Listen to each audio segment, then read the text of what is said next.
the human race is suffering from is mass hypnosis. That's where the real level of this conspiracy comes. Mass hypnosis. When I was researching my last book, I went to a few hypnotist stage shows to watch how they worked and stuff. And what they do, the hypnotist, he is implanting a belief in the stooge on the stage in a certain reality, like the person next to them on the stage is naked. There's an elephant in the audience. He's eating an apple when it's actually a potato.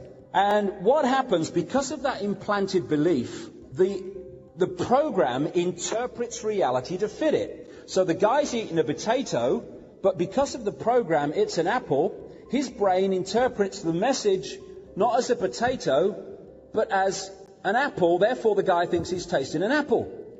And we are being subjected to that hypnosis all the time to tell us what to believe is real.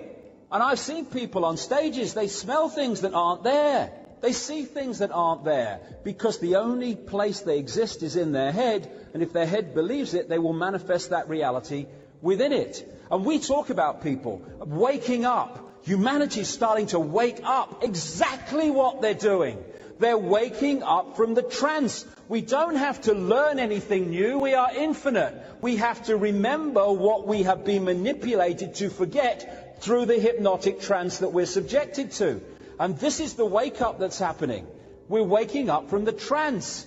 The elephant in the living room. The reason people don't see the obvious, that is obvious to people who've started to wake up, hey, I can see it now, is because the program is telling them something different. The reason they can't see the obvious is the same reason that a computer will not do something you want it to do if it doesn't have the software downloaded to do it. And when we start to wake up, we start to see the obvious. My God, why couldn't I see it before? Because you were asleep. This is humanity. It's in an hypnotic trance, but it's waking up. And what the Illuminati are desperate to do in this Orwellian state they're trying to impose is to keep us, A, asleep, and if they can't keep us asleep, then keep us controlled when we're awake. Now, this is a wonderful book called The Holographic Universe by a guy called Michael Tolbert. And I'll get into the holographic stuff in a minute, because that's important. Why do we see things in 3D? Because that's what we create in our heads, but I'll get into it. But he tells a wonderful story in this book, which really sums up where I'm going here. He says that his father had a party at home, and he got a stage hypnotist along to do party tricks. He got people to do all the usual stuff, and eventually he's got this guy called Tom, and he's got him to do various things by implanting belief, which he then takes to be reality. And towards the end, he said to Tom, when I bring you out from to a waking state, you're not going to be able to see your daughter in the room. At the same time, the hypnotist leads the daughter to stand in front of the guy, so he's looking in her belly. He then brings him out, and he says, can you see your daughter in the room? And he looks around, and he says, no, she's not here. He's looking at her belly. The hypnotist went behind the daughter, and he put his hand in the small of her back and said to Tom, who's there on the other side, I'm holding something, Tom. What am I holding? Well, he was bemused because it was so obvious. You're holding a watch. He says, there's an inscription on it. Can you read it? He leans forward. He reads the inscription. His bleeding daughter's here. And people would say, that's impossible. That's ridiculous. That David Icke would say that. It's so stupid. But it's not. Because the only place that scene existed in its three-dimensional, this is a physical word form, was in his head. Therefore, implanted belief, no daughter in the room. That implanted belief will not read the energy field of his daughter. It just won't read her because it perceives that she's not there. There's nothing to read. Because in this holographic movie that we create in our heads, the daughter is not there in belief. She's removed from the scene, and you can see what's behind her because it's all an illusory holographic scene in our heads where we interpret reality to suit our belief. It's got so silly that we look around, and I understand it, but because of the way we interpret reality and we take fields of energy and frequency fields and decode them into a apparently physical reality, we look at the world that we live in, and my goodness me, does it look solid? Does it feel solid if you smack it? Yeah, but it can't be, because it's made of atoms. That's what scientists say. It was made of atoms, yeah. Well, an atom is as least solid as you could come across. It's just what, from this reality's perception, although nothing is, it's just empty space. As one scientist said, if you take the atom to be the size of a cathedral, then the nucleus in the center of it is about the size of a 10-cent piece. On all these different electrons going around the nucleus and all that stuff, they're infinitesimally small compared with the space that they're occupying. The atom is empty. It's as least solid as you can get. And if you go deeper and deeper into the nucleus and deeper into the electron, you find that they're bloody empty as well. They're illusions. So how can empty atoms create a solid world? Only when we decode reality in that way. And in identifying who we are, not experiencing, it's good. You know, Leicester City nearly went down. We've had a good season at the end. It's great. I enjoy the things that go on in this world to an extent. But if we identify with who we are with them and this world, that's when we get caught in the prison and get caught in the web.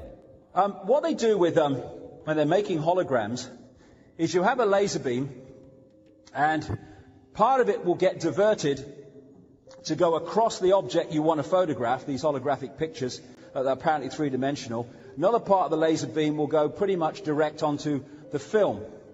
The other part of the laser beam will come in, having passed across the subject that you're photographing, and then the two parts of the beam will collide on the photographic film.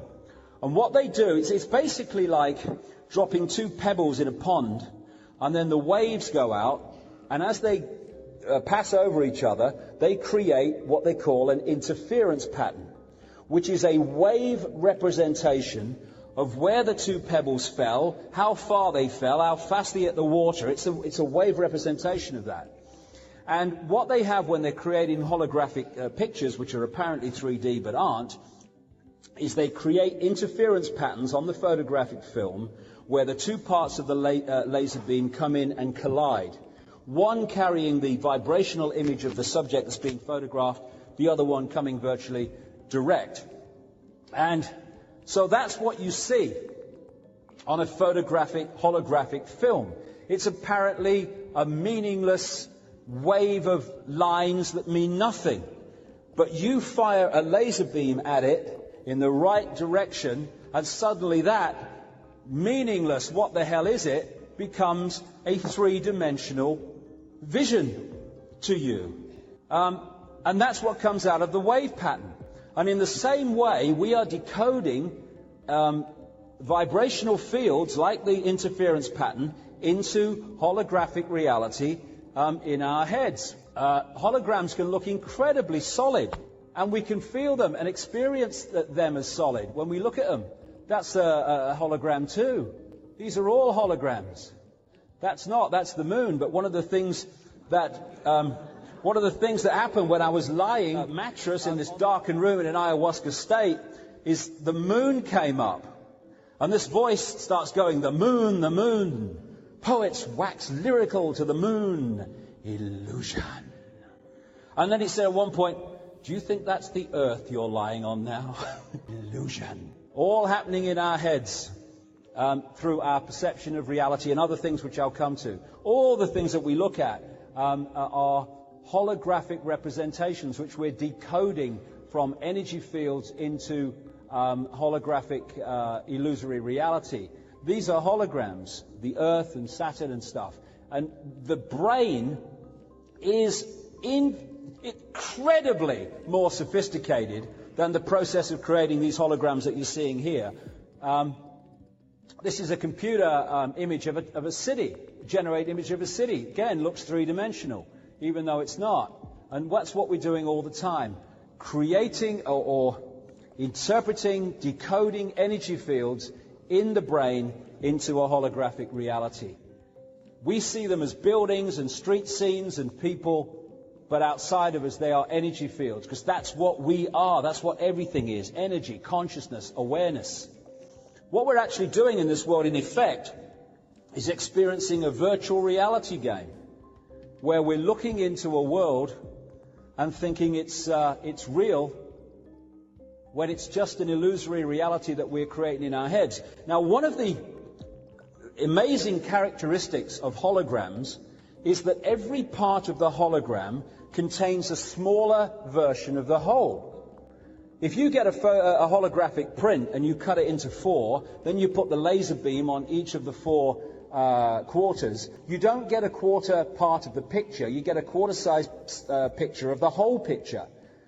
It's an amazing characteristic that no matter how much you play around with it, it will always give you the whole picture, no matter what part you choose to use. Now, because the body is a hologram, and every part of the body hologram is a smaller version of the whole, that's where alternative healing methods come from, like reflexology, acupuncture, and these other healing methods.